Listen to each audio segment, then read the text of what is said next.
तो लगातार रिजर्वेशन को लेकर चर्चा हो रही है। गृह मंत्री ने फिर एक बार साफ किया कि कैसे उनका एक डॉक्टरेट वीडियो चलाया गया है और इस बीच सीएम योगी ने भी कांग्रेस पर इशारा साधा और ये कहा है कि संविधान विरोधी है। ओबीसी का कोटा काटकर धर्म के आधार पर कोटा देने की कोशिश की गई, रिजर्वेशन देने की कोशिश की गई और धर्म के आधार पर इस तरह का रिजर्वेशन संविधान के खिलाफ है। संविधान के खिलाफ कांग्रेस है। योगी आदित्यनाथ ने यह कहा कर्नाटक में ओबीसी का आरक्षण काटा और धर्म के आधार पर आरक्षण देने की कोशिश की गई जो कि संविधान विरोधी है। देखिए, इससे बड़ा सफेद झूठ दूसरा नहीं हो सकता है। कांग्रेस, समाजवादी पार्टी और इंडी गठबंधन से जुड़े हुए जो दल हैं, इनके इतिहास के बारे में भी हर व्यक्ति जानता है। कांग्रेस का इतिहास बाबा साहब भीमराव अंबेडकर के द्वारा बनाए गए संविधान का गला घोंटने का रहा है। 1950 में देश का संविधान लागू हुआ और कांग्रेस ने लगातार अभिव्यक्ति की स्वतंत्रता को रौंदने का मामला रहा हो या उसके बाद भी लगातार ये प्रयास किए कि वह संविधान को अपने तरीके से इस्तेमाल करे। जनता का शासन जनता के लिए है, जन भावनाओं का सम्मान हो, ये कभी भी उसने प्रयास नहीं किया।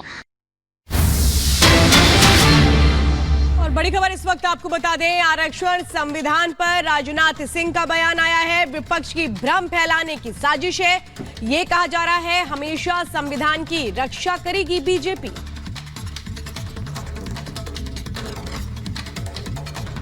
सर, आप तो राजनीतिक शुचिता के लिए जाने जाते हैं, आपकी बोली में शुचिता रहती है, पर जिस तरीके की पॉलिटिकल कमेंट्री समय की जा रही है, इंडिया गठबंधन के तमाम नेता है, कभी सनातन धर्म पर, कभी हिंदू पर, कभी प्रधानमंत्री मोदी पर टिप्पणियां करते हैं, क्या रीजन लगता है इसके पीछे आपको? नहीं, मुझे लगता है कि केवल वो सरकार बनाने के लिए राजनीति करते हैं। लेकिन मेरा एक सुझाव उन लोगों के लिए है कि किसी भी राजनीतिक पार्टी को राजनीति केवल सरकार बनाने के लिए नहीं करनी चाहिए। सरकार बनाने के लिए करें, लेकिन सरकार का उद्देश्य है देश बनाना, तो राजनीति देश बनाने के लिए की जानी चाहिए। जब यह उद्देश्य सामने होगा तो मैं समझता हूं कि जिस प्रकार की हरकतें विपक्ष कर रहा है वैसी हरकतों से वो बच सकता है। किसानों को और इस बीच आपको बताएं अखिलेश यादव किस तरह से अब सामने आ रहे हैं। वो ये कह रहे हैं कि आरक्षण पर जो बीजेपी है उसके सुर बदल गए हैं। चुनाव आरक्षण समर्थक बन चुकी है बीजेपी, पहले आरक्षण का विरोध कर रही थी। क्या कहा है अखिलेश यादव ने, सुनिए जरा।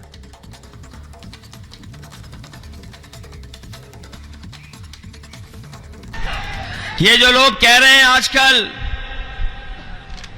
बड़े बड़े जो दिल्ली से लेकर के और जो बीजेपी को कभी कभी सुझाव देते हैं, जो केवल भारत का नहीं दुनिया का सबसे खतरनाक परिवार है, इन्हें हमारे आपके परिवार की तो चिंता है, लेकिन इनके साथ एक सबसे खतरनाक परिवार है जो आरक्षण खत्म करना चाहता था।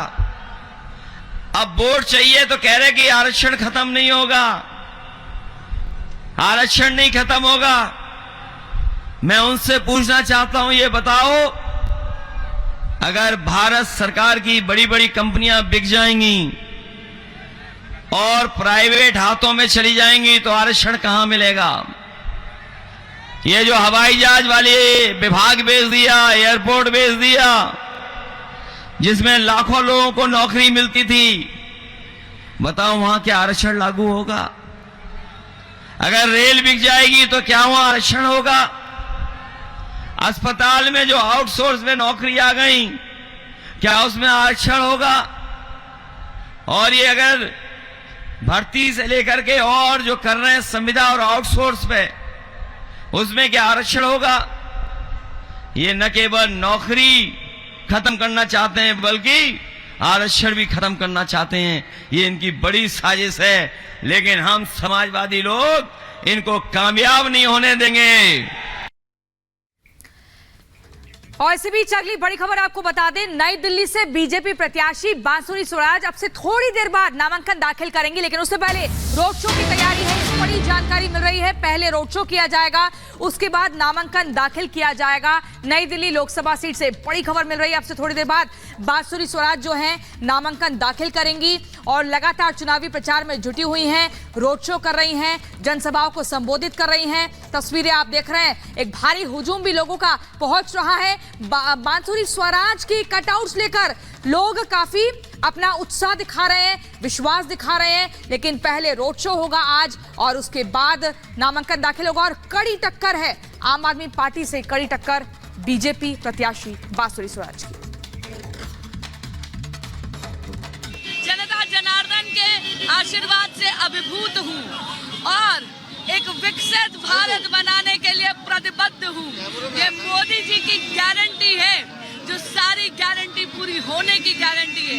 ये जो अब जन सैलाब दिख रही है, ये मोदी जी की जन कल्याणकारी योजनाओं पे जनता का आगाज। अपने डेब्यू को कैसे देखते हैं आप? आपकी मां से आपकी तुलना की जाती है। ये टिकट मेरे अकेले का नहीं है, ये टिकट सब भारतीय जनता पार्टी के प्रत्येक कार्यकर्ता का टिकट है।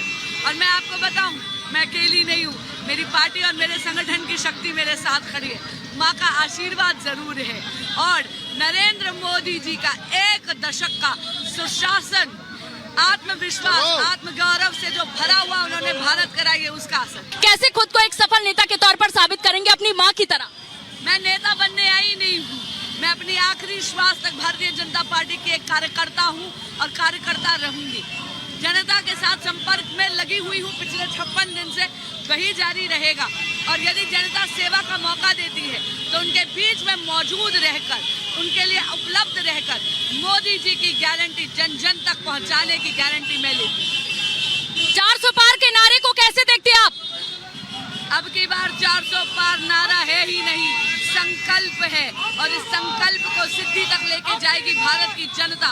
अब की बार 400 पार, फिर एक बार मोदी सरकार।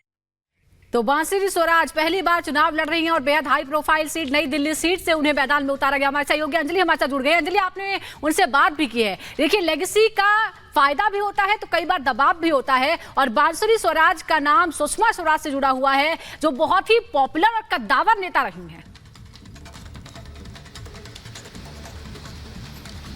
बिल्कुल, और यही सवाल हर किसी के जहन में है कि क्या बांसुरी स्वराज सुषमा स्वराज की तरह, क्योंकि डेब्यू उसी तरह से देखा जा रहा है, उनका डेब्यू उसी तरह से देखा जा रहा है, क्योंकि जब सुषमा स्वराज ने चुनाव लड़ा था दक्षिणी दिल्ली से तब भी उनके सामने वकील थे और दूसरी तरफ सुषमा स्वराज भी वकील थी, तब भी वकील वर्सेस बनाम वकील देखी जा रही थी लड़ाई। और आज भी यही देखा जा रहा है, जब सोमनाथ भारती खुद पेशे से वकील भी हैं और वो भी पहली बार अपना चुनाव लड़ने जा रहे हैं और इधर बांसुरी स्वराज भी डेब्यूटेंट हैं, तो अगर वो यहाँ पर इस सीट पर यानी कि नई दिल्ली पर सोमनाथ भारती को हराने में सफल हो पाती है तो एक कद्दावर नेता के रूप में वो उभर पाएंगी, क्योंकि एक्टिव राजनीति में वो पहले